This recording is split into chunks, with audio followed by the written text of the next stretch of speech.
Oke, selamat siang Bapak Ibu semuanya. Apa kabar? Bicara mengenai latar belakang Bapak Ibu, nama saya Irfan, lengkapnya Mahfud Irfan. Saya bekerja di perbankan ya, sejak saya lulus dari Fakultas Ekonomi Gadjah Mada dulu saya mulai langsung diterima bekerja di sebuah bank swasta nasional terbaik waktu itu. Saya ikutin program pendidikan eksekutif lebih dari 1 tahun, kemudian bekerja di bank itu kira-kira 10 tahun ya. Saya mulai di bagian operation, jadi saya ngerti bagaimana bank itu dioperasikan, dibukukan dan sebagainya. 10 tahun itu diantaranya saya juga pindah ke bagian ekspor impor. Kemudian saya pernah di bagian treasury dan international banking. Kemudian saya ditawarin, waktu itu zamannya bajak membajak seperti itu. Nah, ditawarin untuk pindah ke sebuah bank yang lain. Ke sebuah bank, saya pindah ke sana. Nah, di situ rencananya atau pengennya pindah ke bank itu untuk bisa dapetin penghasilan yang lebih baik gitu ya, karena ada tawarannya menarik. Saya di situ dan betul saya dapetin fasilitas, jabatan, pangkat, gaji yang lebih baik gitu ya. Tapi itu cuma bertahan 2 tahun Bapak Ibu, karena bank tempat saya bekerja itu dibekukan oleh sebuah badan pemerintah. Habis itu kemudian alhamdulillah Tuhan sayang sama saya. Ada 2 hal, yang nomor 1 saya keterima lagi di sebuah bank yang lain dengan posisi yang bahkan lebih baik lagi di consumer banking. Jadi saya pernah di corporate banking, saya pernah di commercial banking. Di bank yang ketiga ini saya mengepalai sebuah divisi consumer. Jadi hal-hal yang berkaitan dengan consumer banking, KPR kayak gitu ya, terus KPM, car loan dan sebagainya seperti itu. Dan keberuntungan yang lain di tahun itu setelah bank tempat saya bekerja dibekukan adalah itulah saat pertama kalinya saya dikenalkan dengan usaha ini. Awal tahun 99, persis 2 bulan setelah bank tempat saya bekerja itu dibekukan, saya kehilangan pekerjaan. Itu 2 tahun di situ dan kemudian ya namanya alhamdulillah kayaknya Tuhan sayang bener gitu sama saya dan keluarga. Saya dapetin lagi sebuah posisi tawaran yang lebih menarik lagi di sebuah bank yang lain lagi. Di situ saya bertanggung jawab untuk mengepalai sebuah divisi consumer yang besar sekali. Jadi total kira-kira 20 tahun Bapak Ibu. Tanggal 1 Januari 2007 saya based on counseling dengan para upline dan alhamdulillah hasil dari bisnis ini sejak saat itu saya pensiun seperti cita-cita saya pensiun sebelum umur 44. Kira-kira seperti itu ya. Oke, Bapak Ibu. Nah, hari ini judulnya sih adalah keuangan keluarga yang baik kayak gitu ya. Tapi saya yakin upline Bapak Ibu ya, para Diamond, Founders Diamond, Executive Diamond yang ada di sini punya pengalaman yang lebih baik lagi gitu. Dan saya nggak akan mencoba untuk itu overall bagaimana keuangan keluarga yang baik itu dibahas di sini semua. Tapi ada satu hal yang penting. Saya ingat sekali kalau saya flashback ke belakang sekitar 9 tahun yang lalu, pernah suatu ketika Pak Yohanes, Founders Double Diamond, upline kami itu nemenin saya untuk home meeting di sebuah rumah ya. Kemudian teman saya ini, prospek ini baru memulailah gitu ya, belum LC. Kemudian ketika Pak Yohanes mulai presentasi, beliau waktu itu udah Diamond. Ini teman saya ini nanya, ketika udah dipresentasiin banyak sekali gitu bahwa Diamond itu uangnya sekian kayak gitu ya. Teman saya ini mulai nanya kepada Pak Yo sebagai presenternya waktu itu. Pak, Bapak Diamond ya? Iya. Tapi ngomong-ngomong, kenapa Diamond kok mobilnya hanya Honda Civic? Pak Yohanes cuma senyum. Pulang dari situ saya belajar sesuatu Bapak Ibu dari Pak Yohanes Simatupang, Founders Double Diamond. Beliau bilang sama saya bahwa di bisnis ini kita tidak diajarkan untuk pamer aset. Ya, apalagi kalau aset itu adalah di sini kelihatannya aset tapi di sisi lain dari neracanya itu diperolehnya dari hutang. Kayak gitu, kita sama sekali nggak diajarin itu. Pak Yohanes bilang bukan masalah aset yang nampak di luaran supaya kita impress somebody else, tapi lebih kepada cash flow. Yang penting cash flow-nya manis, nah udah hidup kita lebih enak. Oke. Nah kalau bicara cash flow Bapak Ibu, saya mau mencoba untuk sampaikan sesuatu nih ya. Dalam kehidupan kita punya alat-alat gitu, salah satu di antara alat keuangan itu yang banyak nih yang terjadi di grup kami atau di beberapa grup teman lain yang saya dengar itu adalah mengenai penggunaan kartu kredit gitu. Ada yang punya kartu kredit lebih dari satu? Oke, ada yang punya masalah dengan kartu kredit? Nah, kartu kredit itu sebetulnya bermanfaat atau berbahaya? Oh, ini apa? Golok ya. Bapak Ibu, ini bermanfaat atau berbahaya? Tergantung Bapak Ibu. Dia bisa dipakai untuk memecah kelapa ini. Dia bermanfaat dong. Tapi dia bisa juga dipakai untuk memecah kepala. Yang kita mau diskusiin seperti itu ya. Credit card itu maybe is a good news tapi bisa juga itu bad news gitu. Seperti halnya kalau Bapak Ibu lihat ilustrasi ini. Ini gambar apa? Nenek-nenek gitu ya. Tapi dengan perspektif yang berbeda, kita bisa lihat bahwa ternyata dia gadis yang cantik gitu. Nah, sama dengan kartu kredit Bapak Ibu. Kartu kredit itu berguna atau berbahaya sama aja seperti ketika kita tadi bicara mengenai golok. Oke. Jadi kita bahas nih misalnya nih. Dia bisa membelah kelapa, tapi dia bisa juga memecah kepala kita karena kita pusing banget gitu ngurusin itu. Nomor satu utamanya adalah manfaatnya dia memudahkan transaksi keuangan Bapak Ibu. Tetapi pada saat yang sama dia bisa memperberat kondisi keuangan Bapak Ibu kalau makainya nggak benar. Kira-kira begitu ya. Nah, memudahkan transaksi keuangan misalnya apa? Kita nggak perlu bawa uang tunai kemana-mana. Kalau pada teman-teman para platinum and above itu jalan-jalan ke luar negeri dari bisnis ini kan kita dapat jalan-jalan luar negeri ya. Kita nggak perlu bawa-bawa uang banyak-banyak kayak gitu. Kita cukup bawa satu kartu plastik itu aja kita bisa berbelanja kemana-mana. Terus apalagi dia bisa diterima di mana saja dalam mata uang apa saja. Jadi nggak ada pembatasan mau di mana aja kita bisa berbelanja. Kemudian ini yang menarik Bapak Ibu. Kalau kita gunakan itu untuk layanan rutin ya, yang auto debit gitu, misalnya untuk pembayaran tagihan apa?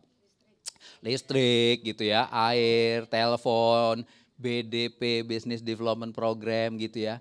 Wow, itu akan membantu sekali kita dalam hidup kita itu menjadi lebih enak, kira-kira seperti itu. Apalagi kemudian, nah di sisi lain dia bisa memperberat kondisi keuangan Bapak Ibu. Kenapa? Terutama ketika kita itu punya ini stempel bad attitude gitu ya. Kita kalau punya kartu kredit itu, maka kita bisa berbelanja atau membeli apapun meskipun kita sedang nggak punya uang, benar nggak? Betul. Nah, apakah itu hal yang membantu atau tidak? Bisa dari dua sisi, sama-sama bisa dilihat seperti itu. Terus kemudian banyak teman-teman saya yang memanfaatkan kartu kredit itu sebagai sebuah jalan keluar paling pendek yang paling cepat kayak gitu. Ya, kalau misalnya ada sebuah kebutuhan nih, kita harus bayar apa ya, kita harus membeli sesuatu ini itu kayak gitu. Duit kok nggak ada? Tanya sama istrinya, duit kok nggak ada? Iya belum ada semuanya dan sebagainya seperti itu. Utang yang lalu aja belum lunas gitu ya. Maka yang paling cepat itu adalah memanfaatkan kartu kredit ini untuk menyelesaikan masalahnya. Nah, itu di satu sisi bagus, tapi begitu menjadi habit, menjadi kebiasaan itu bisa bermasalah. Kita kadang-kadang suka meremehkan penggunaan kartu kredit karena dia memungkinkan kita untuk membeli sesuatu dan kemudian kita membayarnya dengan melakukan cicilannya mudah kan, kecil-kecil kayak gitu. Nah contoh nih misalnya nih kita jalan-jalan pulang dari sini kita jalan-jalan gitu ke sebuah plaza kemudian kita liatin gitu, wow ada handphone loh, ada handphone model yang baru gitu ya, keren banget gitu. Terus kemudian di situ dilihat bahwa kalau kita membayar dengan kartu kredit tertentu kayak gitu, kita bisa membayarnya itu 12 kali, 24 kali kira-kira seperti itu kayak gitu. Nah kita lihat cuma bahwa kalau kita membeli handphonenya itu harganya 2 juta rasanya susah deh. Nggak ada duitnya. Tapi kalau harus diangsur 125 ribu, cincai nih murah. Sehingga akhirnya kita lakukan. Belum selesai itu 24 bulan, istri kita nih jalan-jalan gitu ketemu sama tas gitu ya. Tas, wow keren nih gitu ya. Karena selama ini kan bawanya tas kresek gitu ya. Kayak kapan lagi kita pakai tas yang lebih baik. Wow ini lumayan nih, dilihat lagi. Oh bisa 12 kali gitu ya. Wow ini oke nih, berapa sih? 75 ribu cuma saben bulannya. Oh nice, 75 ribu. Yang 125 ribu kemarin belum selesai. Ya, besoknya jalan lagi nih. Si bapak nih liatin, wow kulkas. Bune ibu, kulkas kita kan udah lama rusak gitu ya. Kenapa enggak ini mumpung gitu. Dibeli lagi bapak ibu. Berapa itu? 240 ribu. Oh kecil dong, gaji kita kan jauh dari 240 ribu gitu. Tapi yang 125, yang 75 belum selesai. Tambah lagi dengan itu. Bapak Ibu itulah kebiasaannya kan. Banyak teman-teman kita lakukan itu beli ini beli itu dengan cicilan. Ngomong-ngomong saya mau kasih satu rahasia nih. Beli segala sesuatu ternyata lebih enak kalau itu cash. Beli kulkas itu kalau cash Bapak Ibu, itu lebih dingin kulkasnya. Serius. Kalau dibeli pakai kartu kredit itu esnya nggak cepet gitu jadinya gitu ya. Panas dia kadang-kadang, terutama ketika ditelepon sama debt collector gitu ya. Oke, nah itu suka terjadi tiba-tiba ternyata apa yang harus kita angsur itu udah separuh dari gaji kita. Wow, itu mulai timbul masalah kayak gitu ya. Jadi itu seperti itu. Terus kemudian apa lagi? Kadang-kadang kita suka meremehkan itu ada over limit. Wow, fee-nya itu besar sekali, late payment. Bapak Ibu kadang-kadang ya kita ini kan manusia gitu ya. Saya berapa ya 2 minggu 3 minggu yang lalu itu bukan karena saya nggak mampu membayar, tapi saya lupa membayarnya harus tanggal berapa, kira-kira gitu ya. Nah, ada sih remindernya ada gitu di PDA saya ada remindernya tret gitu. Oh hari ini adalah hari terakhir saya harus membayar kartu kredit bank A kayak gitu. Tapi reminder seperti halnya biasanya itu kan alarm pagi ya. Begitu ring gitu kita snooze, tak gitu. 5 menit kemudian bunyi lagi ring, kita snooze lagi, truk gitu ya. Begitu yang terakhir kan kita matiin gitu ya. Dan kemudian kita tetap kesiangan. Nah itu yang terjadi. Late payment Bapak Ibu, late payment itu ya saya empet bener gitu sama kartu kredit di bank tempat saya ambil itu ya. Saya makainya cuma sedikit kebetulan di situ. Saya makainya itu cuma ketika saya harus ketemu seorang, follow up atau apa gitu. Ya paling ngopi-ngopi ya. Saya makainya itu cuma 100.000. Tapi telat 1 hari, chargesnya, late payment chargesnya itu 75.000. Wow, saya pikir wow bisa dapat 2 kopi lagi sebetulnya gitu kan. Oke, yang seperti itu. Bapak Ibu, hal-hal seperti ini nggak enak sekali gitu. Apalagi, nah ini dia Bapak Ibu. Teman-teman saya banyak yang punya attitude seperti ini. Play first, pay later. Main-main aja dulu pokoknya. Bayarnya nanti belakangan. Contohnya apa? Nah, siapa di antara Bapak Ibu yang sering itu ketika menerima statement tagihan kartu kredit, di situ langsung ada bukunya ya, katalognya gitu. Jalan-jalan gitu ke Bangkok gitu ya. 6 hari 5 malam atau 6 hari 7 malam gitu. Bisa nggak ya 5 hari 7 malam gitu? Susah ya, susah. Nah itu ya, kan enak itu. Dia pikir kan teman-teman saya ini mikirnya, oh kapan lagi jalan-jalan ke Eropa, hanya setiap bulannya hanya harus membayar misalnya 75 US dollar. Wah kapan lagi, mumpung ada nih, main-main dulu. Ya mumpung gitu, nah kemudian bayarnya nanti. Nah Bapak Ibu, attitude yang seperti itu biasanya yang membuat barang yang mestinya berharga ini, yang mestinya bisa membantu kehidupan keuangan kita ini, justru dia jadi memperberat keuangan nih, pecah nih kepala belakangan kalau gitu terus. Oke, apalagi beli yang nggak penting, mumpung diskon. Nah, ya, yang ini begini nih ceritanya. Kan kalau kita suka jalan-jalan nih pergi ke misalnya ke sebuah plaza gitu ya. Dekat rumah saya sana ada gitu tempat kongko-kongko yang rame banget gitu. Di situ begitu lihat begitu ada sebuah restoran yang diskon 50% kalau membayar pakai kartu kredit ini gitu ya. Benar? Nah, mulailah kita ngomong. Dari rumah pun mungkin udah kepikir gitu. Besok kita makan malamnya di situ aja. Lagi diskon nih 50% pakai kartu kredit yang ini. Bapak Ibu, itu penghematan atau pemborosan? Kan diskon 50%. Bapak Ibu, kalau memang pada saat itu Bapak Ibu memang harus makan di situ, dan kemudian kita pilih di antara yang berdiskon atau yang tidak berdiskon, ya udah kita pilih yang berdiskon dan kita menikmati penghematannya 50%. Tapi kalau kita itu dari rumah sebetulnya nggak harus makan di situ, kemudian kita liatin, di sana mumpung diskon, ayo pergi gitu ya, rombongan saya berdua, anak saya 4. Wow, itu 6 orang meskipun 50% diskon, itu gede loh. Apalagi anak saya kan tingginya segini gitu, saya segini aja 1,5 piring, dia kan 2 piring gitu ya. Bapak Ibu itu jadi boros. Jadi jangan mumpung deh, jangan mumpung diskon terus kemudian kita beli.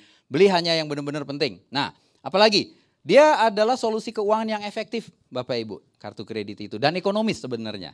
Tapi di saat yang sama dia bisa menjadi solusi keuangan yang mahal. Dan sebetulnya nggak terlalu disarankan. Ini barang yang sama Bapak Ibu. Jadi misalnya nih, Dia bisa menjadi modal kerja jangka pendek tanpa bunga loh kartu kredit itu kalau Bapak Ibu pinter memakainya.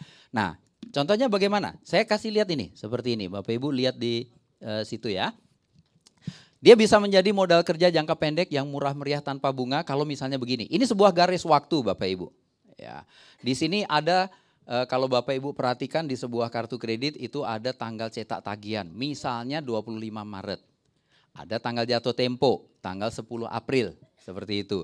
Nah terus kemudian di bulan berikutnya ada tanggal cetak tagihan lagi, tanggal yang sama 25, tanggal jatuh temponya tanggal 10. Oke. Nah misalnya nih, 4 hari menjelang tanggal tagihan ini, tanggal 21 Maret, Bapak Ibu bertransaksi. Oke. Apa yang terjadi? Tanggal 25-nya nih, itu langsung masuk ke dalam tagihan. Begitu habis masuk tagihan begini, tanggal 10-nya udah harus langsung dibayar. Bapak Ibu memiliki waktu dari sejak tanggal transaksi sampai tanggal harus wajib bayar itu 20 hari. Kayak gitu. Nah, apa yang bisa terjadi kalau misalnya Bapak Ibu diempet sebentar deh. Ya, kebutuhannya itu coba ditransaksikan di sini. Atau kalau teman-teman saya begini, setiap kali dia sebelum melakukan transaksi, dia lihat dulu tanggal cetak tagihan untuk kartu kredit saya ini tanggal berapa ya? Kalau sekarang tanggal 21, tanggal misalnya tanggal cetaknya itu 25 ya, kita mau belanja tanggal 21 sekarang dicari yang tanggalnya itu benar gitu. Saya terusin aja dulu. Jadi kalau seperti ini, tanggal 27 cari yang tanggal cetaknya baru beberapa hari udah lewat. Apa yang terjadi? Nanti ini dia baru masuk tanggal cetaknya di sini. Baru ditagihnya tanggal sekian. Sebulan kemudian hampir. Kemudian dia baru hanya harus dibayar di tanggal sekian.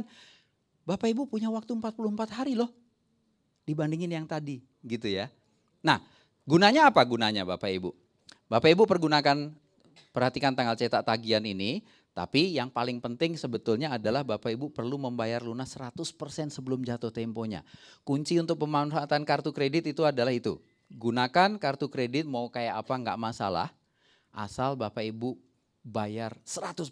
Jangan dibayar hanya misalnya minimum payment dan sebagainya. Atau pokoknya nggak usah minimum.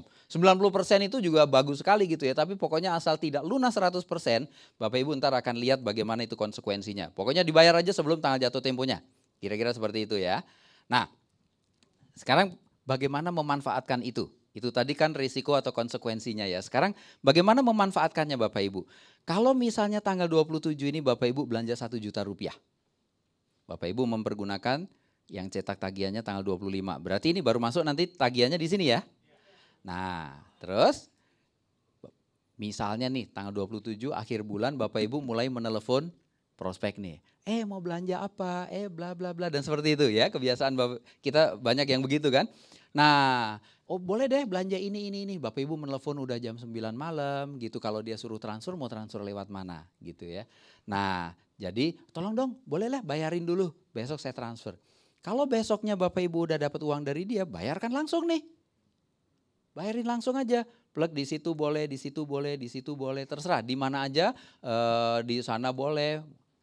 Yang penting pokoknya sebelum tanggal jatuh tempo ini duit sudah harus dibayar.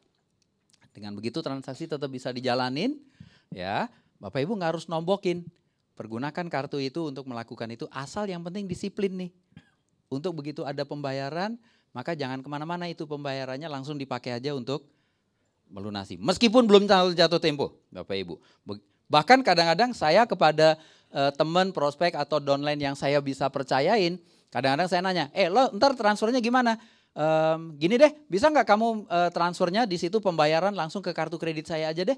Jadi dia ke ATM, dia bukannya transfer ke nomor rekening tabungan saya, tapi dia langsung membayarkan ke nomor kartu kredit saya. Di situ kan ada plek, langsung masuk ke kartu kredit saya. Kayak gitu. Tapi tidak semua orang Bapak Ibu. Kita perlu tetap hati-hati untuk ngasih nomor kartu kredit kita ke seseorang gitu ya. Oke, nah sekarang kita balik lagi kepada makhluk yang namanya kartu kredit tadi. Oke, nah kartu kredit ini boleh dibilang sebagai hassle free standby loan. Bapak Ibu butuh uang, maka kalau harus pinjam ke sana kemari itu ada macam-macam lah gitu ya. Persyaratannya lah, AIU-nya dan sebagainya. Kalau yang ini Bapak Ibu punya limit 15 juta ya udah. Sisanya Kapan Bapak Ibu perlukan, udah bisa dipakai. Kira-kira seperti itu. Oke, coba kalau pinjam sama mertua gitu, wah kan pakai di interview, ditanyain gitu ya. Kapan lo pulangin, kalau tanggal sekian lo nggak pulangin anak gua ambil balik dan sebagainya kayak gitu kan. Nggak enak banget gitu kalau yang ini. Nah, beli bayar dengan cicilan. Itu adalah sebuah solusi keuangan kalau memang kadang-kadang kita perlukan. Ya. Kemudian in case of emergency nih Bapak Ibu, kartu kredit itu bisa memberikan Bapak Ibu cash advance. Anda bisa malam-malam nih, tengah-tengah malam gitu misalnya, Anda ada anak yang sakit harus pergi ke dokter. Nah, ada Bapak Ibu kenal sama dokter yang buka tengah malam yang bisa dibayar pakai kartu kredit? Jarang ya, kecuali kalau itu rumah sakit. Kalau ini dokter praktek umum kayak begitu kan enggak gitu. Pada saat itu kalau tiba-tiba kita lagi pas benar-benar enggak bawa, rekening kita juga lagi enggak ada, maka kartu kredit itu memungkinkan Bapak Ibu untuk ambil uang. Langsung dari situ selama sisa limitnya masih ada. Nah, tapi Bapak Ibu, itu cash advance fee-nya itu mahal Bapak Ibu. Antara 4% sampai 6%. Ada bank 4%, ada 6%. Mau 4% atau 6%, minimumnya itu 50.000. Bank yang paling murah. Ya, ada yang lebih tinggi lagi dari itu, kayak gitu. Nah, sekarang bayangin kalau Bapak Ibu hanya perlu untuk membayar dokter itu Rp200.000. Katanya 4% nih. Tapi 50.000 dari 250.000 berapa persen tuh? 25 Bapak Ibu. Wow, itu besar sekali gitu. Tapi ya kalau namanya kepepet maka ini murah ya. Daripada bangunin mertua lebih susah lagi. Gitu. Terus apa lagi? Dia menjadi solusi keuangan yang mahal dan tidak disarankan. Kenapa? Karena bunganya tinggi Bapak Ibu. Nah, bunga itu menjadi tinggi hanya sebetulnya terjadi ketika Bapak Ibu tidak melakukan pembayaran lunas. Kalau lunas nggak masalah. Kita coba kasih lihat nih, saya mau sekarang ini agak pelajaran dikit ya, teori dikit nih. Ada Bapak Ibu pernah mendengar bunga yang namanya bunga flat dan ada bunga yang namanya efektif. Apa bedanya? Kalau ini ada sebuah kredit ya, misalnya plafonnya 100 juta, suku bunganya katanya 10% flat per tahun. Jangka waktunya 3 tahun, maka angsuran per bulannya seperti ini, rumusnya begini kalau Bapak Ibu mau tahu. 100 juta ini dikalikan 10% selama 3 tahun gitu, ditambah sama pokoknya 100 juta dibagi sama 36 bulan. Dapat itu angsurannya per bulan. 3611 ini gitu. Kalau yang namanya efektif, ada misalnya sebuah kredit 100 juta bunganya dibilang 10% juga. Tapi dibilang itu suku bunga efektif ya 10%. Suku bunganya 10%, jangka waktunya sama 36 bulan, angsurannya coba lihat nih beda. Selama 3 tahun perbedaan jumlah angsurannya, yang ini totalnya 30 juta, yang ini cuma 16 juta bunganya. Bunga ya, selisih bunga. Bapak Ibu perhatikan gitu, ini selisih jumlah bunga yang dibayarkan dalam 3 tahun itu. Utangnya 100 juta, bunganya 30 juta. Ya, yang ini bunganya seperti itu. Nah, yang saya mau kasih lihat adalah tadi itu dua-duanya sama-sama bicara bunga 10%. Yang satu flat, yang satu efektif. Nah, ekivalennya itu kalau ini saya ekivalensikan, maka bunga flat 10% itu sama dengan bunga efektif kira-kira sekitar 17,9 sampai 18. Pokoknya kaliin 1,8 aja gitu ya. Nah, jadi itu seperti itu. Nah, sekarang saya mau kasih lihat nih. Kalau Bapak Ibu misalnya sekarang pergi untuk cari kredit pemilikan rumah, bunganya dibilang 10%. KPR atau bunga kredit pemilikan rumah 10% itu adalah bunga efektif. Jadi ekivalensi efektifnya adalah 10. Sekarang kalau Bapak Ibu pergi untuk membeli mobil, terus dibilang mobilnya bunganya 10%. Flat per tahun. Ini sama atau enggak? Beda. Kalau disetarakan dia sekitar 17,92. Sama-sama gitu. Nah, teman-teman saya kadang-kadang suka nggak ngerti nih, teman-teman yang awam itu. Ini KPR 10%, waktu dia cari kredit untuk mobil bunganya berapa? 7%. Wow, lebih murah ya? Enggak. 7% itu flat. Kaliin sekitar 1,8, ketemunya mungkin 15 atau 16 kayak gitu. KTA Bapak Ibu, kredit tanpa angsuran. Bukan ya? Kredit tanpa agunan ya. Kalau yang KTA kredit tanpa angsuran, wow saya seneng banget itu pasti. Ini kredit tanpa agunan, cuma nggak ada agunan tapi tetap harus mengangsur ya. Nah di situ di brosur-brosurnya Bapak Ibu bunganya berapa? 1,45. Wow murah sekali 1,45, kecil banget dibandingin sama 10. Hati-hati, itu 1,45 per bulan dan flat. Sehingga kalau disetahunkan 1,45 dikaliin dulu 12 which is 17,4. Then Bapak Ibu kaliin sekitar 1,8 which is 31. Oke. Jadi dia mahal gitu kredit tanpa agunan ini. Kalau kartu kredit 3,25% per bulan, kabar baiknya ini efektif nih. Tapi ini per bulan juga kalau dikaliin ya kira-kira 39 ya, persen. Oke. Nah, terus apa lagi nih? Balik lagi ke kartu kredit. Kartu kredit bisa membuat kita itu gaya nih Bapak Ibu, lifestyle gitu ya. Tapi kita juga bisa merana nih, nightmare dengan punya kartu kredit. Kenapa? Rasanya kayak orang kaya gitu ya. Nggak punya uang tapi bisa belanja gitu ya. Kayak orang kaya gitu. Rasanya doang gitu. Terus apalagi, kenapa pada punya kartu kredit? Kan ada fasilitas executive lounge di airport. Saya kadang-kadang nanya sama teman saya, emang kapan lo ke airport? ALS kagak gitu ya. Kalau cuma nganterin ini nggak sampai di executive lounge gitu, cuma di luar ya. Jadi ngapain Bapak Ibu, teman saya itu kadang-kadang nggak nyambung antara sini sama nggak ada kabelnya gitu ya. Dia pikir bahwa begitu terima ini, maka dia akan bisa punya fasilitas di executive lounge. Wow, kan bagus, gratis loh Van. Iya, iya. Lo udah punya kartu kredit ini berapa tahun? 4 tahun. Pernah ke executive lounge mana aja? Di terminal Lebak Bulus nggak ada Bapak Ibu. Dia biasanya naik bus soalnya gitu ya. Norak gitu, tapi mereka mau gitu membayar annual fee-nya yang 250.000 dan sebagainya. Kira-kira seperti itu. Apalagi bangga gitu, makin banyak kartu kredit makin bangga gitu ya. Padahal saya sebetulnya suka sedih gitu kalau pas ngantri di supermarket gitu, liatin ibu-ibu habis belanja masukin sembarang itu ke kereta dorong, begitu dibuka itu ya. Ibu-ibu itu kan ininya apa namanya? Dompetnya itu sepanjang ini kan. Isinya kartu kredit semua gitu. Wow gitu. Dan dia masih dalam status sosial keuangan yang bangga dengan itu banyak gitu. Sehingga nggak buru-buru dibayar bolak-balik, cuma diambil ini. Nggak diserah-serahin gitu ya. Mau kasih lihat sama yang di belakangnya gitu bahwa banyak sekali. Tapi saya positive thinking, saya nggak berpikir dia begitu. Mungkin dia mencari yang mana yang belum full limit plafonnya gitu ya. Yang ini penuh belum dibayar, yang ini penuh gitu. Oke, apalagi? Tapi Bapak Ibu makin banyak dan makin tinggi itu peringkat dari kartu kreditnya, itu annual fee-nya kan makin besar. Ngapain Bapak Ibu punya sampai 4, 5, 6, 7 kartu kredit? Masing-masing berapa coba? 150.000 sampai 250.000 kayak gitu. Begitu itu naik lagi ke platinum ya, udah lebih tinggi lagi berapa? 300.000.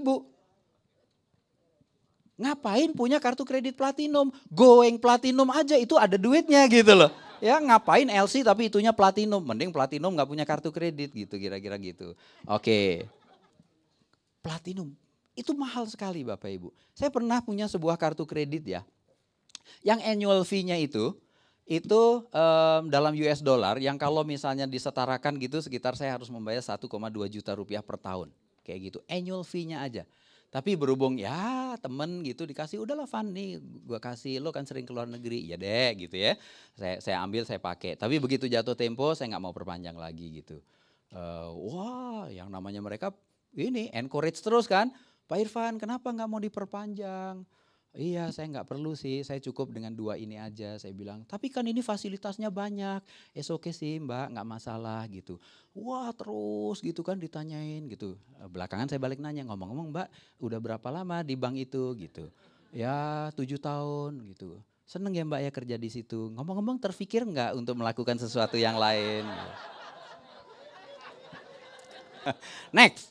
Kartu kredit itu banyak sekali Bapak Ibu fasilitasnya. Dia sangat menggoda gitu di satu sisi. Misalnya apa? Diskon makan minum di kafe atau restoran banyak. Nggak apa-apa manfaatin aja kalau memang harus ke situ. Tapi kalau nggak harus ke situ jangan dipaksain Bapak Ibu untuk pergi ke sana. Itu jadinya konsumtif. Dia ada reward points-nya Bapak Ibu. Dan itu wow gitu. Kalau belanja sekian, reward point sekian bisa dapat ini, sekian bisa dapat itu dan sebagainya gitu ya. Nah ngomong-ngomong tentang reward point, saya meskipun saya bisa membayar sesuatu pakai cash, tapi saya menggunakan kartu kredit. Ya, kenapa? Karena ada reward point-nya. ya. Nah, saya pakai. Kemarin tanggal 15 itu ulang tahun Evan, tanggal 18 itu ulang tahunnya Wati, gitu istri saya. Nah, saya punya reward point kan, begitu itu bulan Maret saya telepon sama banknya gitu, reward point saya berapa, bisa dipakai untuk apa aja, ada rupanya voucher sebuah toko. Jadi ya udah saya minta untuk kasih aja saya dalam bentuk voucher kayak gitu. Saya lumayan dapat banyak loh, belanja 6 bulan pakai kartu kredit gitu, saya bisa dapetin vouchernya itu ekuivalen sekitar 700.000 rupiah. Wah, waktu itu voucher dikirim, waduh Bapak Ibu sayang sekali, itu yang terima itu istri saya. Saya pulang dari follow up, dia bilang, aku punya voucher katanya 700.000. It's mine. Gitu saya bilang. Kan kamu udah gak harus bayar apa-apa, ini kan gratisan. Iya, masalahnya bulan depan saya harus ada pengeluaran cukup besar gitu saya bilang. Apaan? Ulang tahun kamu. Jadi ulang tahun istri dibayarin pakai reward point aja Bapak Ibu ya. Lumayan gitu. Oke, gitu. Wah, dia bilang, "Wah, gue ternyata gratisan doang di mata kamu ya." Smart Bapak Ibu ya. Smart, Gareng, Petro gitu. Oke. Terus ada yang namanya credit shield Bapak Ibu. Credit Shield Protection. Itu apa? Itu adalah sebuah asuransi di mana kalau misalnya Bapak Ibu punya utang kartu kredit terus kemudian meninggal atau permanent disable gitu ya, cacat yang terus nggak bisa menghasilkan uang, Bapak Ibu akan dibayarin oleh asuransi sejumlah utang itu aja. Ya, bukan utang-utang yang sama mertua, nah itu nggak termasuk gitu, utang gade ya urus sendiri gitu. Nah, yang ini hanya yang sebatas itu dan ini ada premiumnya dan ini optional. Bapak Ibu boleh memilih untuk ada, boleh memilih untuk tidak ada. Premiumnya sebesar 0, something persen gitu dan itu akan dibayarkan ditagih setiap bulannya. Tagihannya 100.000 dibayarkan sekian persen dari 100.000. Kira-kira seperti itu. Anda nggak mau itu nggak masalah kayak gitu. Oke, terus kemudian ada travel accident protection Bapak Ibu. Apa ini? Saya di kantor tempat saya bekerja, kalau saya bepergian keluar kota gitu ya untuk tengok cabang ini, cabang itu gitu. Itu saya dipermudah gitu, karena saya ya posisi lumayan lah gitu ya. Saya dipermudah untuk, Pak Irfan besok itu kan jadi ya rencana mau ke Medan, Batam dan sebagainya kayak gitu. Ntar biar itu tiketnya diatur deh gitu sama bagian umum. Teman-teman saya biasanya lakukan itu. Tapi saya enggak Bapak Ibu, saya bilang sama mereka, saya bayar sendiri. Tiketnya saya beli sendiri, saya pakai kartu kredit. Kenapa? Karena dengan saya mempergunakan kartu kredit itu, ketika saya bepergian naik pesawat itu dan kemudian pesawat itu dia naiknya ketinggian sampai ke langit 7 nggak balik lagi gitu misalnya ya. Saya akan dapetin penggantian dari asuransi. Ya, saya bilang sama mereka, ya saya juga nggak pengen sih meninggal sekarang gitu ya. Tapi kalaupun kita meninggal, ya kita ninggalin beberapa ratus juta atau sekian miliar gitu untuk yang ditinggalin kan mestinya kesedihannya agak berkurang. Kira-kira gitu ya. Itu yang saya lakukan Bapak Ibu. Kenapa tidak? Sama-sama saya harus meninggal, ya mending meninggalkan beberapa ratus juta gitu. Nah itu ada Bapak Ibu. But please do check ke bank penerbitnya. Kenapa? Tidak semua bank penerbit kartu kredit itu memiliki fasilitas ini. Karena fasilitas ini tidak dikeluarkan oleh bank itu, tetapi dikeluarkan oleh Visa atau Masternya. Dan bank itu harus membayar sejumlah premium kalau mereka ingin memiliki fasilitas ini kayak gitu. Jadi ada beberapa bank yang nggak punya. Ya, waktu itu saya suatu ketika sadar pakai kartu kredit bank tertentu ternyata enggak. Wah, itu di pesawat saya berdoa, saya baca Al-Fatihah, ayat kursi, wah segala macam. Wah, luar biasa Bapak Ibu. Ini ada dan itu sebetulnya Bapak Ibu nggak harus bayar ekstra premi. Tapi coba cek lebih dulu. Ada lagi nih namanya purchase protection. Saya juga pernah terjadi saya membeli handycam dengan menggunakan sebuah kartu kredit dan kemudian handycam saya itu hilang di di sebuah bandara ketika penerbangan lanjutan di situ hilang kayak gitu. Nah udah saya telepon lagi ke banknya saya bilang kemarin yang saya beli itu hilang. Saya diganti loh Bapak Ibu 100%. Again tidak semua bank memiliki ini kayak gitu. Makanya hati-hati Bapak Ibu ketika ditawarin, Bapak kartu kredit hanya cukup KTP aja gitu misalnya ya. Annual fee tahun pertama gratis. Bapak Ibu, bank itu kan harus membayar premi kepada Visa atau Master. Lah kalau itu, ini memang dibayarnya dari mana? Dari annual fee Bapak Ibu kan. Lah kalau itu digratisin dia mau bayar pakai apa? Jadi hati-hati dengan yang gratis, annual fee tahun pertama dan sebagainya kayak gitu. Cuma KTP aja kok, wah enggak, KTP saya nggak punya, rapot juga boleh. Wow, udah makin aneh-aneh itu biasanya kayak gitu kan. Oh, gitu. Nah sekarang saya mau kasih lihat nih cara perhitungan bunganya gimana nih. 7 Februari jatuh tempo misalnya tanggal 27. Bapak Ibu ini saya tidak mengarang, saya mengquote dari sebuah kredit card, tagihan kredit card sebuah bank pemerintah itu di baliknya ada angka-angka ini ya. Jadi tidak saya ubah sama sekali kecuali tampilannya. Nah, tanggal sekian, tanggal tagihan, tanggal segitu, tanggal jatuh tempo. Misalnya nih, tagihan yang lalu itu 1 juta rupiah. Tanggal di sini tanggal 21, Anda termasuk tipe orang yang baik. Anda membayar 300.000 rupiah. Oke. Bapak Ibu timbul suku bunga. Kenapa? Karena Anda nggak bayar lunas. Nah bunganya berapa? Dari sini sampai ke sini itu ada bunga nih dari 1 juta yang nggak dibayar lunas ini. Rumusnya ada di situ. Nah rumusnya adalah sekian, dikalikan jumlahnya, dikalikan 3,25% kali 12 bulan bagi 365. Dikalikannya berapa Bapak Ibu? 1 juta atau 700.000? Dikalikannya dari 1 juta. Ya, jadi akan ada bunga harus dibayar sekian. Kemudian ini pembayaran 300.000 itu dianggap seolah-olah bapak-bapak, ibu-ibu itu kayak nabung gitu. Jadi dapat ada bunga pengurang dari situ, kira-kira seperti itu. Nah, dapatlah gitu. Tapi sekarang coba kalau misalnya bapak ibu membayar di sini itu full payment, tagihannya 1 juta, bayar 1 juta. Apa yang terjadi? Semua hitung-hitungan ini hilang, nggak ada sama sekali. Mau 100 juta, mau berapa, pokoknya kalau full maka hitung-hitungan bunga itu nggak ada sama sekali meskipun tadi pakai yang 44 hari dan sebagainya gitu ya. Nah kayak gitu Bapak Ibu. Terus, nah misalnya nih di sini ada belanja 500.000 lagi dari yang tadi ada belanja, terus ada bayar 300.000. Nah ini ada bunga nih, pembelanjaan yang di sini langsung muncul bunga. Di sini ada belanja lagi, muncul lagi bunga kayak gitu. Oke, langsung. Nah, tapi kalau Bapak Ibu bayarnya di sini itu 1 juta, semua bunga ini nggak ada. Hilang semuanya gitu. Makanya pakai kartu kredit, pakai aja gitu. Mau sampai seberapa pakai. Ada reward pointnya, ada protectionnya, asuransinya gitu ya. Saya selalu pakai gitu. Saya mau dapetin benefit tambahan, tapi saya nggak mau bayar bunga yang segitu mahal gitu. Karena bunga itu wow luar biasa loh Bapak Ibu. Kayak gitu ya. Oke. Jadi kalau gitu ini maka ini bersih gitu, tagihannya itu jadi bersih sekali. Oke, nah saya mau langsung aja sekarang ke sini. Sekarang gini Bapak Ibu, gimana kalau misalnya kita udah terlanjur, kita punya kartu kreditnya banyak. Tadi itu kan nasihat buat yang belum terlanjur. Ya, kalau waduh iya, sayang gue baru ngertinya sekarang gitu. Coba kalau misalnya ngertinya dari dulu gitu ya. Oke, tobat Anda diterima. Nah kita coba lihat kalau misalnya Bapak Ibu ini kasus nyata. Ya, salah satu dari downline saya datang ke saya dan kemudian kita konsultasi. Dia bilang dia punya gaji 12 juta plus tunjangan rutinnya 1 juta, penghasilan 13 juta.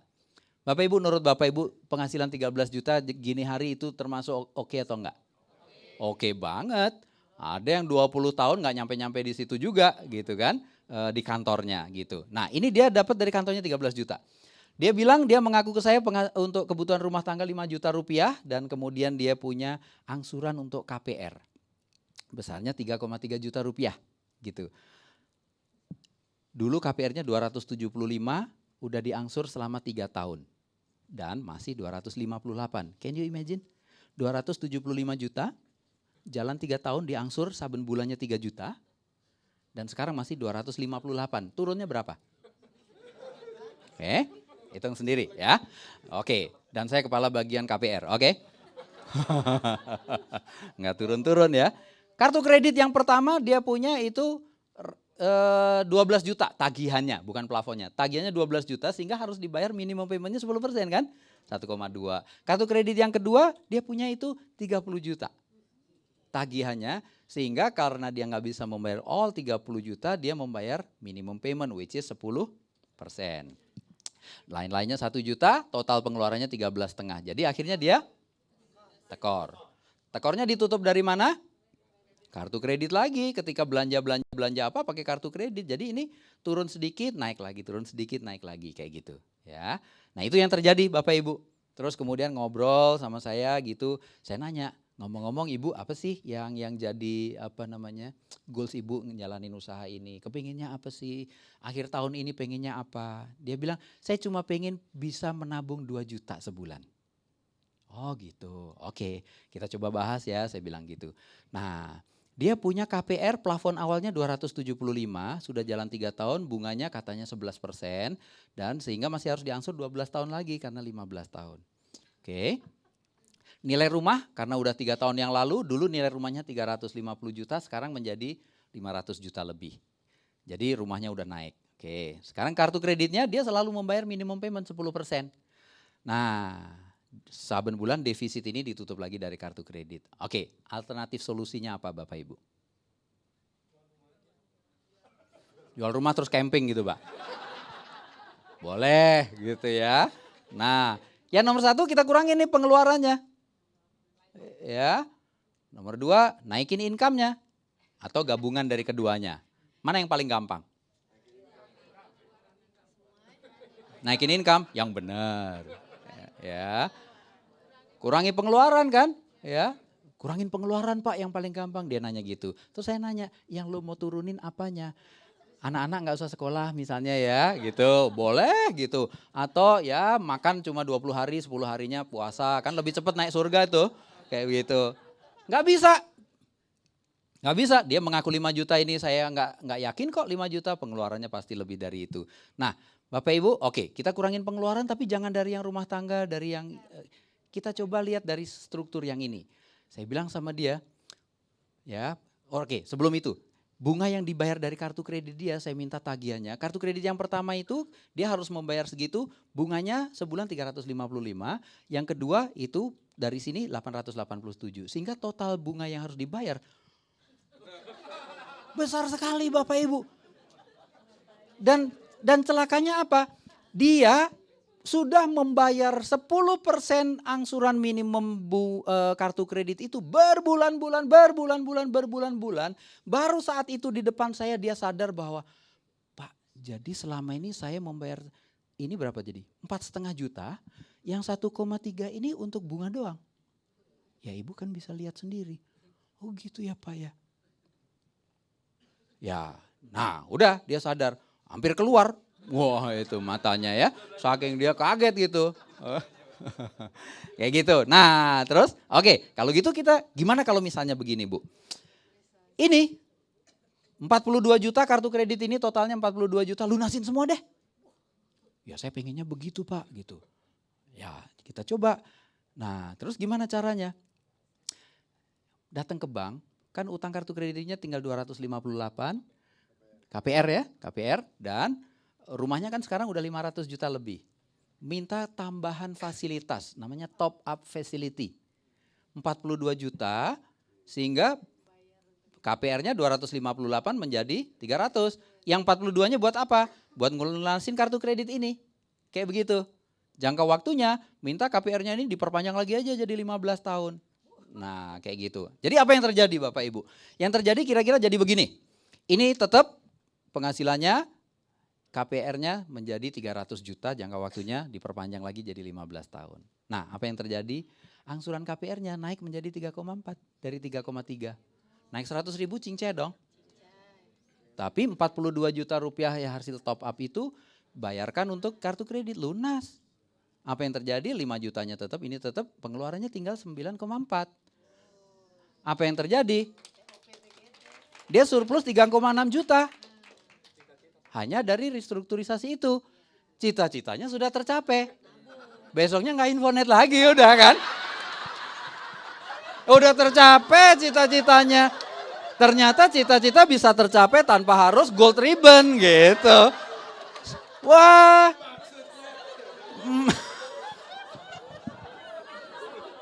Salah konsultasinya.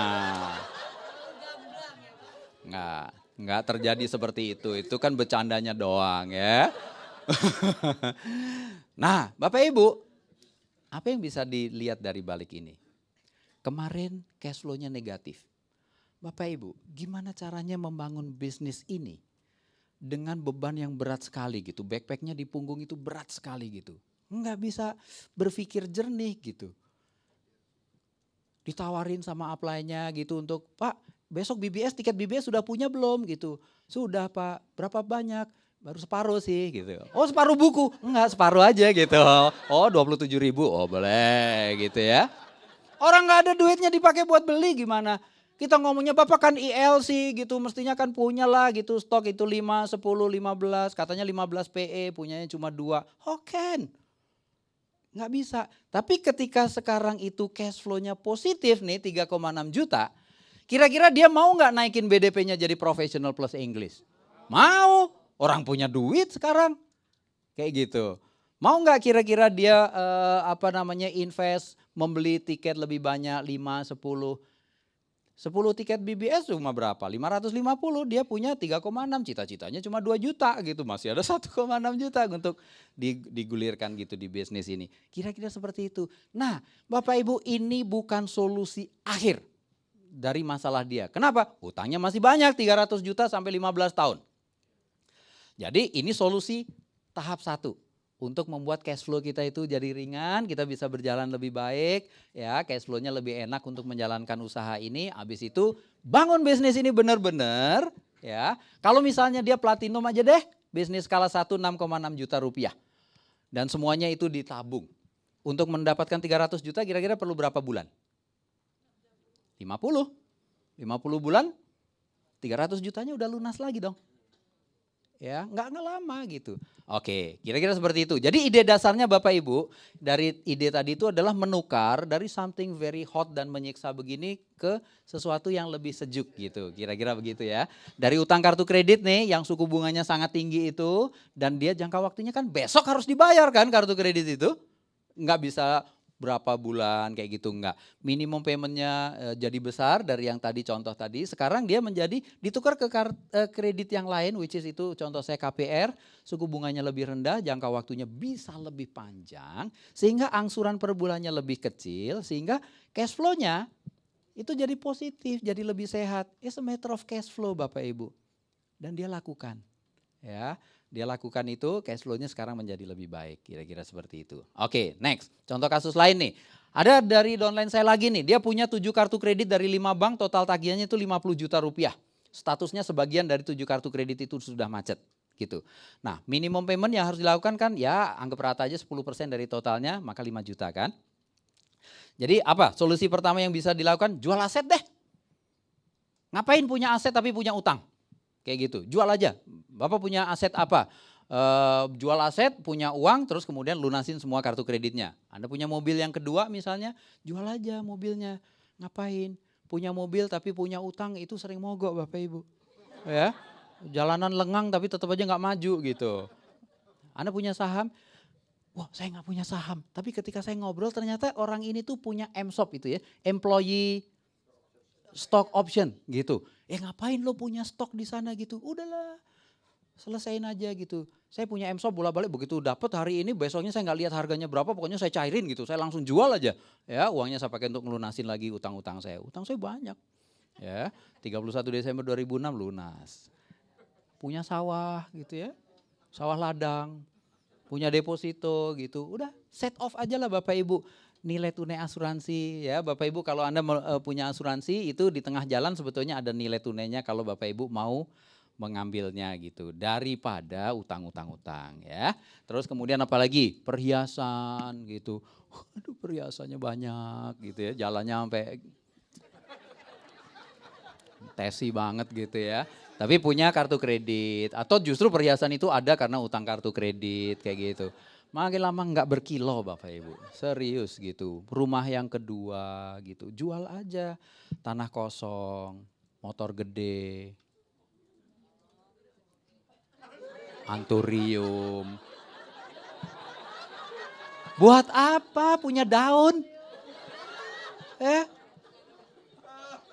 Bapak Ibu kalau ada yang di antara Anda tersinggung gitu, please make sure bahwa saya tidak membicarakan Anda gitu ya. Tapi kalau Anda pikir, tapi itu masalah gue, ya udah kalau gitu Anda gitu ya. Oke. Nah kalau nggak bisa semuanya ya udah satu demi satu. Kalau aset yang ada itu hanya bisa ngelunasin kartu kredit yang nomor 1, just do it. Kayak gitu. Saya mau cerita Bapak Ibu. Ada lagi, saya nggak ngerti kenapa downline saya banyak sekali yang utang kartu kredit. Gitu ya. Datang, somebody, kemudian cerita. Bapak Ibu, beliau ini memiliki utang kartu kredit total 157 juta rupiah. Kartu kredit. Oh, dan hampir semuanya, bukan hampir semuanya, confirm semuanya udah macet bertahun-tahun. Ya, yang namanya debt collector itu udah core banget debt collectornya. Kalau menelepon sehari 7 kali, kayak gitu. Dia kalah core, ya. Diteleponin terus, diteror seperti itu. Terus datang ke rumah kita ngobrol. Saya bilang, Bapak punya aset nggak? Tidak. Nah, gimana? Solusi yang kedua, ini dia punya aset tapi dia nggak mau jual aset. Which is saya punya juga nih downline, dia punya 25 kartu kredit total tagihan 250 juta rupiah. 25 kartu kredit, ya. Dan dia punya rumah di sebuah kota asalnya dia di Jawa Tengah. Di sebuah kota itu dia punya satu rumah tidak ditinggalin oleh siapa-siapa, hanya ponakannya jagain, ya. Karena dia pindah ke Jakarta. Di sebuah kota lain di Jawa Tengah dia pernah punya KPR dan di situ ada rumah sederhana yang dia punya. Dia punya 2 rumah, dua-duanya kosong tidak ditinggalin, dan di Jakarta dia punya 250 juta rupiah utang outstanding kartu kredit plus KPR-nya 2 rumah itu. Oke. Jadi kalau bilang neraca di sini ada tumpukan gunung aset. Di sini tumpukan gunung utang, kayak gitu. Bapak Ibu datanglah kemudian ke upline ya, ke Pak Arjono, Founders Diamond, konsultasi. Waktu itu saran dari konsultasi itu adalah jual aja asetnya, lunasin semua utang kartu kreditnya. Tapi Bapak Ibu, yang namanya ada nih semacam kepercayaan gitu ya di orang Jawa gitu. Jangan pernah menjual rumah pertama. Kayak gitu. Sehingga dia pikir, wah gimana kalau kita jual? Wah begitu Bapak Ibu. Sehingga ya gitu tuh, konsultasi nggak dilakukan ya. Percuma kan sebetulnya dengan konselingnya, jalan gitu. Dan tetap seperti itu. Akhirnya Bapak Ibu, dia ini kan gak mau jual asetnya karena entah whatever pertimbangannya. Kalaupun dia 2 orang ini suami istri ini mau, keluarga besarnya yang gak mau. Jangan dong dijual, ntar gimana, untuk anakmu nanti apa. Gak ngerti aja para keluarga itu kalau kita ngutangnya setengah mati. It took 2 years untuk akhirnya datang keputusan, ya udah deh dijual. Tapi 2 tahun itu membuat utang kartu kreditnya menumpuk lebih panjang lagi. Kayak gitu. Di mana ujung-ujungnya upline lah yang benar. Jual. Akhirnya dijual Bapak Ibu. Jual, lunasin. Satu demi satu lunasin dan sebagainya seperti itu. Nah 4 tahun kemudian ya, which is itu LC weekend yang kemarin, itu di bulan awal Maret kemarin. Sepasang suami istri ini di LC weekend dia bercerita bahwa kemarin dia adalah hari kemerdekaan dia. Dia datang ke sebuah bank ya, dan dia dapetin itu surat pelunasan kartu kreditnya yang terakhir. 25 kartu kredit lunas semuanya Bapak Ibu, dia debt free sekarang. Ya, nah tapi ya itu tadi, kalau dia nggak mau jual aset gitu, nggak gimana? Ya udah deh, kalau nggak mau dijual ya udah deh dijaminkan aja, dapetin KPR-nya untuk dipakai ngelunasin dan kemudian yang ini dicicil. Karena yang 250 juta kartu kredit kan nggak bisa dicicil, semuanya harus dibayar now, sekarang kayak gitu. Oke, terus apa lagi? Yang ketiga, lah kalau nggak punya aset gimana? Cari pinjaman apa aja. Yang penting pokoknya dia itu jangka waktunya bisa lebih panjang, suku bunganya sedapat mungkin lebih rendah, angsuran per bulannya itu tetap. Sehingga kita bisa punya langkah gitu untuk bisa mengaturnya. Yang penting adalah pokoknya cash flow-nya itu lebih manageable. Ya, seperti contoh yang pertama tadi. Nah, ini nih. Jadi kalau misalnya 7 kartu 5 bank 50 juta 3% harus bayar sekian kan. Kalau entah itu kredit KTA lah. KTA mahal kan tadi. Tapi tetap aja ini lebih murah. Karena itu 3 tahun bunganya angsurannya sekian, ya. Kalau 5 tahun sekian. Dari mestinya 5 juta sekarang menjadi 1,6 juta. Wow, lega sekali itu cash flow-nya. Atau kalau bisa dapetin itu dalam bentuk KMG atau KPR yang lebih panjang, coba kalau 10 tahun. Saben bulannya angsuran cuma 700.000 dari sekarang ini 5 juta rupiah. Wow, langsung enak banget Bapak Ibu. Tapi ya begitu, enaknya ini comfort zone bisa menghilangkan dreams-nya juga gitu. Makanya hati-hati. Nah gimana kalau misalnya nggak punya aset? Dan nggak bisa dapat pinjaman juga. Udah apes banget gitu. Apa yang bisa dilakukan Bapak Ibu? Datang ke bank. Coba untuk lakukan negosiasi. Datang ke upline. Konsultasi. Ya, gimana caranya untuk dan lakukan bisnis ini Bapak Ibu dengan lebih serius gitu. Kecuali kalau Bapak Ibu punya ide lain yang lebih baik gitu ya. Tapi kalau Bapak Ibu nggak punya ide lain itu udahlah. Tobat aja lah Bapak Ibu. Udah itu cara yang terbaik kayak gitu ya. Jangan mengeluh Bapak Ibu, jangan menangis dengan kondisi yang sekarang. Tidak bisa untuk bayar utang Bapak Ibu ya. Fokus aja gitu bangun bisnis ini. Nah tadi itu hanya solusi-solusi yang sifatnya jangka pendek. Habis itu Bapak Ibu perlu ini. Nah saya cuma mau cerita aja Bapak Ibu, apakah saya nggak punya masalah dengan hal seperti itu? I did ya, saya punya masalah tapi bukan saya nggak bisa membayar cicilan dari kartu kredit itu. Cuma istri saya Bu Ati ya itu kan sanguin gitu. Mungkin Bu Ati itu mungkin waktu mata kuliah itu ada dulu dia pas nggak masuk, jadi dia nggak ngerti bahwa kartu kredit kalau habis dipakai itu harus dibayar ya. Jadi dia tipe pemakai, user 100%. Pakai ajar. Saya yang harus membayar Bapak Ibu. Datanglah suatu ketika kita konsultasi dengan upline kami, Founders Double Diamond Pak Yohanes. Bu Roma waktu itu bilang, oke, kita perbaikin ini urusan cash flow. Bapak benar nggak sampai rugi, nggak sampai ini saya selalu bayar itu everything itu 100%, jadi nggak ada masalah dengan bunga. Tapi cash flow kita jadi agak berantakan. Saran Bu Roma waktu itu cuma satu. Bu Ati, balik lagi ke cash basis. Ada duit, pakai untuk bayar. Tidak membawa uang, jangan membeli sesuatu. Kayak gitu. Oke, pulang dari situ, nyampe di rumah, saya minta kartu kreditnya semua. Dan Bapak Ibu, Tuhan Putri murka besar.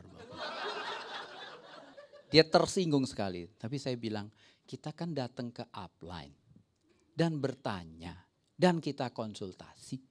Sudah dikasih tahu kalau kita nggak jalanin, ngapain datang ke upline?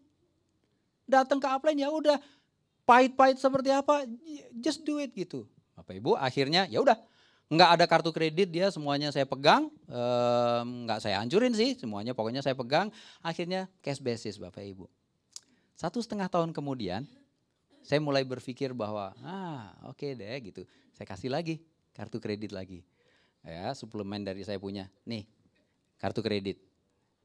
Mungkin kamu butuh. Gua nggak butuh. Sedap. Dia nggak memerlukan lagi Bapak Ibu kartu kredit. Gitu. Hari itu. Besoknya yang mana kemarin itu? Ya itu. Mulai sadar gitu ya. Kolerik kan gitu. Pokoknya apa yang diminta sama upline atau suami enggak dulu gitu. Besoknya dia mikir rugi juga gue kalau nggak bawa nih. Kacau fasilitas men gitu ya. Dia bawa lagi lah itu kartu kredit. Tapi Bapak Ibu, we don't have any problem lagi dengan kartu kredit itu karena kita udah terbiasa. Bu Ati itu begitu hari ini belanja, beli sesuatu, besoknya kalau dia sempat untuk itu ke bank, langsung dia bayar lagi sejumlah itu. Kayak gitu. Ya, kalau misalnya itu dipakai untuk berbelanja itu ke MW, ya nggak masalah. Habis belanja kayak begitu, kalau itu punya somebody prospek atau downline, besoknya itu transfer udah ada, langsung masukin lagi kayak gitu. Sehingga kartu kredit benar-benar hanya dipakai untuk menjadi pengganti uang cash. No cash, no belanja. Kira-kira seperti itu. Oke, jadi Bapak Ibu itu poinnya, jadi tipsnya coba deh berhenti pakai kartu kredit kalau misalnya Bapak Ibu sekarang punya masalah. Gunting semua kalau perlu, kayak gitu. Terus kemudian ubah metode belanjanya ke cash basis dan coba perketat itu budgetnya. Kalau memang nggak butuh, nggak diperlukan, nggak urgent, nggak important, jangan beli, jangan belanja sesuatu. Dan kalau mau utang konsultasi dulu sama upline. Mau utang apa aja untuk apa aja, kayak gitu. Jangan belanja kalau nggak punya uang ya. Dan saya balik lagi ke cerita yang pertama tadi sebagai penutup nih. Jadi downline saya ini datang 157 juta rupiah, dia ada sekitar 11 kartu kredit. Dia dia hanya punya aset yang milik keluarga besar, sulit untuk di ini. Kalau misalnya, oh Pak kalau gitu dijaminkan aja Bapak cari utang KPR sehingga Bapak bisa ngangsurnya itu dikit-dikit, KPR-nya kartu kreditnya lunas semuanya. Dia bilang, Pak saya kan sudah lewat 55, saya udah pensiun. Oh istri Bapak dong, 53. Udah nggak bakalan diterima di bank mana-mana untuk ke utang ini. Kalaupun bisa utang cuma 2 tahun, angsurannya juga gede banget gitu. Terus jadi gimana dong? Ya udah, Bapak lebih suka mana nih sekarang? Kerja keras untuk menahan kuping diteleponin debt collector dan nggak enak terus gitu hidupnya, dikejar-kejar utang. Atau Bapak kerja keras membangun bisnis ini. Oh Pak, membangun bisnis ini kan lama. Lama untuk membangun bisnis vital sign yang menghasilkan passive income. Tapi bisnis ini juga memberikan active income kan kalau mau jualan, mau merchandising. Pak, sekarang kan lagi ada produk baru nih, Atmosphere. Kalau itu bisa dijual itu cuannya kan lumayan, 3 juta lebih kalau itu marginnya ini. Bapak Ibu, kemudian untuk kartu kreditnya saya minta daftarnya seperti apa. Oke, yang ini coba untuk datang ke negosiasi ke banknya karena toh udah macet, negosiasi Bapak Ibu. Yang ini juga negosiasi. Yang terjadi apa Bapak Ibu? 2 minggu yang lalu beliau ini datang ke saya, dia bilang, Pak, dia ngajakin saya tos gitu. Apa ini kabar apa nih Pak? 3 kartu kredit saya sudah lunas. Dia menjual 6 Atmosphere Bapak Ibu. Ya. Dia datang, begitu hari ini dia jual Atmosphere, dia punya keuntungan 3 juta lebih kan. Dia datang ke sebuah bank, dia nanya, bang, berapa tagihan saya gitu. Oh tagihan Bapak gini. Enggak. Saya mau lunasin, tapi saya hanya punya uang 3 juta. Gitu, dinegosiasi Bapak Ibu. Dapat loh, dia jual lagi Atmosphere. Jobret, dia dapat laku 2, dia punya uang, dia telepon lagi. Bapak Ibu, if you have money, maka enak datang ke bank untuk lakukan negosiasi. Saya punyanya sekarang cuma 6 juta nih. Berapa itu total utang saya? Sekian belas juta, saya punyanya ini. Dinegosiasi dapat. 3 kartu kredit udah lunas, menunggu yang lain Bapak Ibu. Poinnya apa? If there is a will, there is a way. Bapak Ibu tinggal memilih mana lebih berat. Ditagihin kartu kredit terus dan punya cash flow minus negatif, membangun bisnis ini juga susah. Jangankan bangun bisnis ini, bangun diri sendiri aja ketika pagi hari susah, ya enggak? Untuk menerima kenyataan di telepon lagi gitu. Atau kerja keras, dia datengin, dia nggak peduli lagi orang itu siapa, jabatannya apa, pokoknya nurut dia itu dia berduit, dia datengin dan Atmosphere, kayak gitu. Oke Bapak Ibu, jadi dari saya poinnya itu aja, mudah-mudahan bermanfaat, terima kasih, selamat siang.